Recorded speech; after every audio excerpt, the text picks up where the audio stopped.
Iran ಮತ್ತು America ನಡುವಿನ ಯುದ್ಧ ಮುಗಿದಿದೆ. ಇದೀಗ ಅವರ ಮಾಜಿ ಸರ್ವೋಚ್ಚ ನಾಯಕ ಅಯತುಲ್ಲಾ ಅಲಿ ಖಮೇನಿ ಅವರ ಅಂತ್ಯಕ್ರಿಯೆಯ ಸುದ್ದಿ ಭಾರೀ ಸದ್ದು ಮಾಡ್ತಾ ಇದೆ. ಇರಾನ್ ಅಧ್ಯಕ್ಷ ಮೌಸಾದ್ ಪೆಜೆಶ್ಕಿಯಾನ್ ಭಾರತದ ಪ್ರಧಾನಿ ನರೇಂದ್ರ ಮೋದಿ ಅವರಿಗೆ ಅವರ ಸುಪ್ರೀಂ ನಾಯಕ ಅಯತುಲ್ಲಾ ಅಲಿ ಖಮೇನಿ ಅವರ ಸರ್ಕಾರಿ ಅಂತ್ಯಕ್ರಿಯೆ ಮತ್ತು ಸಮಾಧಿ ಕಾರ್ಯಕ್ರಮಕ್ಕೆ ಔಪಚಾರಿಕ ಆಹ್ವಾನ ಕಳುಹಿಸಿದ್ದಾರೆ ಅಂತ ಹೇಳಲಾಗ್ತಾ ಇದೆ.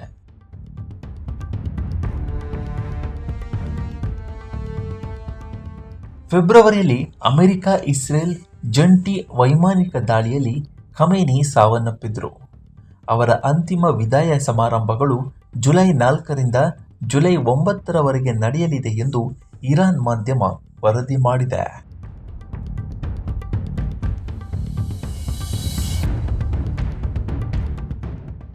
ಇರಾನ್ ಸರ್ಕಾರ ತಿಳಿಸಿರುವಂತೆ ಜುಲೈ 4ರಂದು ಕಾರ್ಯಗಳು ಪ್ರಾರಂಭವಾಗಲಿವೆ. ಖಮೇನಿ ಅವರ ಪಾರ್ಥಿವ ಶರೀರವನ್ನು ಟೆಹರಾನ್ನ ಗ್ರ್ಯಾಂಡ್ ಮೊಸಲ್ಲಾ ಸಂಕೀರ್ಣದಲ್ಲಿ ಅಂತ್ಯಕ್ರಿಯೆ ಮಾಡಲಾಗುವುದು. ನಂತರ ಟೆಹರಾನ್ ಮತ್ತು ಕೋಮ್ ನಗರಗಳಲ್ಲಿ ಸಾರ್ವಜನಿಕ ಅಂತ್ಯಕ್ರಿಯೆ ಮೆರವಣಿಗೆಗಳು ನಡೆಯಲಿವೆ. ಇರಾಕಿನ ಪವಿತ್ರ ನಗರಗಳಾದ ನಜಾಫ್ ಮತ್ತು ಕರ್ಬಲಾದಲ್ಲಿ ಪ್ರಾರ್ಥನಾ ಸಮಾರಂಭಗಳು ನಡೆಯಲಿವೆ. ಅಂತಿಮವಾಗಿ ಜುಲೈ 9ರಂದು ಖಮೇನಿ ಅವರ ತವರು ನಗರ ಮಶ್ಹಾದ್ನ ಇಮಾಮ್ ರೆಜಾ ದೇಗುಲದಲ್ಲಿ ಅಂತ್ಯಕ್ರಿಯೆ ನೆರವೇರಿಸಲಾಗುತ್ತೆ.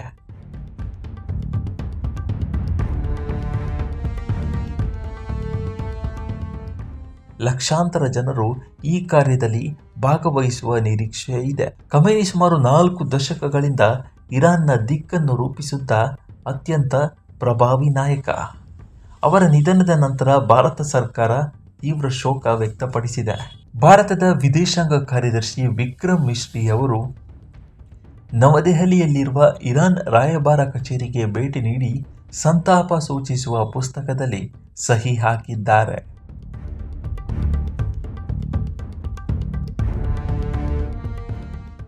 ಇನ್ನು ಇವರ ಅಂತ್ಯಕ್ರಿಯೆ ಸಮಾರಂಭದಲ್ಲಿ ಪ್ರಧಾನಿ ನರೇಂದ್ರ ಮೋದಿಯವರು ಸ್ವತಃ ಹೋಗುತ್ತಾರಾ ಅಥವಾ ಬೇರೆ ಉನ್ನತ ಮಟ್ಟದ ಪ್ರತಿನಿಧಿಯನ್ನು ಕಳುಹಿಸುತ್ತಾರಾ ಅನ್ನೋದು ಇನ್ನೂ ನಿರ್ಧಾರವಾಗಿಲ್ಲ. ಹಿಂದಿನ ನೆಪದಲ್ಲಿ 2024ರ ಮೇ ತಿಂಗಳಲ್ಲಿ ಇರಾನ್ ಅಧ್ಯಕ್ಷ ಇಬ್ರಾಹಿಂ ರೈಸಿಯವರು ಹೆಲಿಕಾಪ್ಟರ್ ಅಪಘಾತದಲ್ಲಿ ಸಾವನ್ನಪ್ಪಿದ್ದಾಗ ಭಾರತ ರಾಷ್ಟ್ರೀಯ ಶೋಕಾಚರಣೆ ಘೋಷಿಸಿ ಧ್ವಜಗಳನ್ನು ಅರ್ಧಕ್ಕೆ ಹಾರಿಸಿತ್ತು.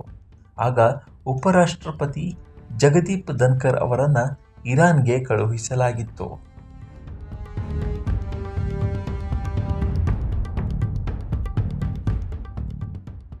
ಇದೀಗ ಈ ಕಾರ್ಯಕ್ರಮಕ್ಕೆ ಮೋದಿ ಹೋಗ್ತಾರಾ ಇಲ್ವಾ ಅನ್ನೋದನ್ನು ಕಾದು ನೋಡಬೇಕಾಗಿದೆ.